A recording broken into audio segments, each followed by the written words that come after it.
majority of work online practically overnight has caused a fair bit of disruption for many companies, employees, but also for many leaders. Now, if you too are always on the lookout for leadership tips on leading your teams remotely, then stay tuned.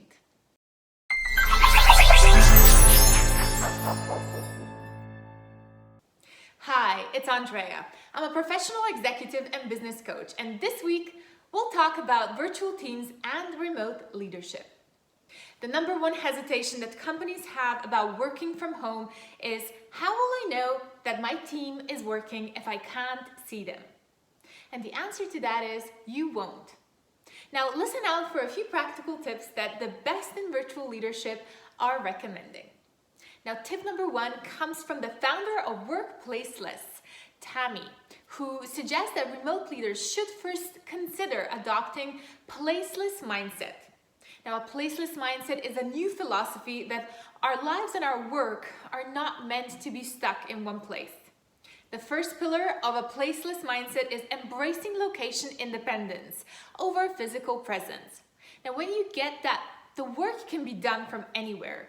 It really opens up a lot of options, innovation, and helps you attract talent from across the globe. Secondly, empower autonomous work with flexible schedules. This means that you need to allow your team to work at times that work best for them. Maybe a working parent would much prefer to do a part of their work from 4 or 5 a.m. before their kids get up. Being flexible on when the work gets done not only shows that you trust your team to follow through, but it also increases productivity.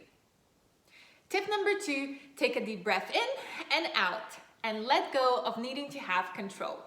Now, micromanagers or leaders needing to have full control at all times might not like this step, but it truly is the fundamental to leading your now virtual teams successfully.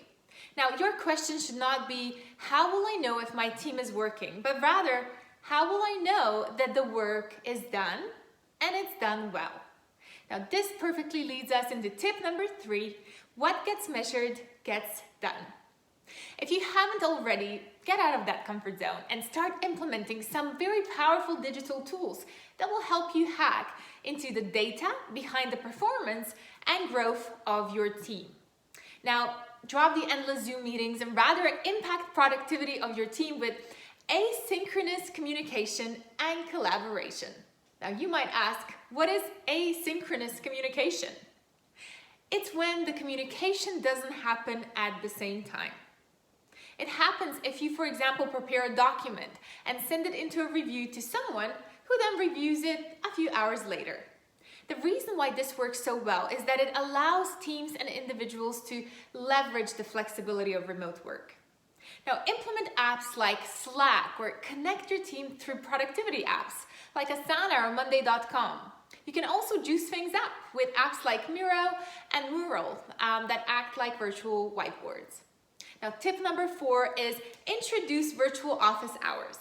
Sabina Navas from Harvard Business Review suggests that you reserve 1 hour a day where you connect with your team over a virtual meeting app and allow your teammates to ask you questions that can be answered in 10 minutes or less. When one person joins, you simply log the meeting. This is the online version of shutting the office door. Make sure that everyone understands that they should simply come back and try again in 10 minutes if a lock is still in place. Now, tip number five is stay ahead of the game by inviting problems, not just solutions. And make sure you stay proactive with keeping in touch with your team. Now, if this video was helpful, I gathered all these tips in a worksheet that you can download below this video. What about you? What are some of your greatest lessons so far when it comes to managing and leading your team remotely? Please do share them with us in the comments below. Now, if you like this video, please share it with your team and hit that subscribe button in order to receive more videos and content like this. Thanks so much for watching.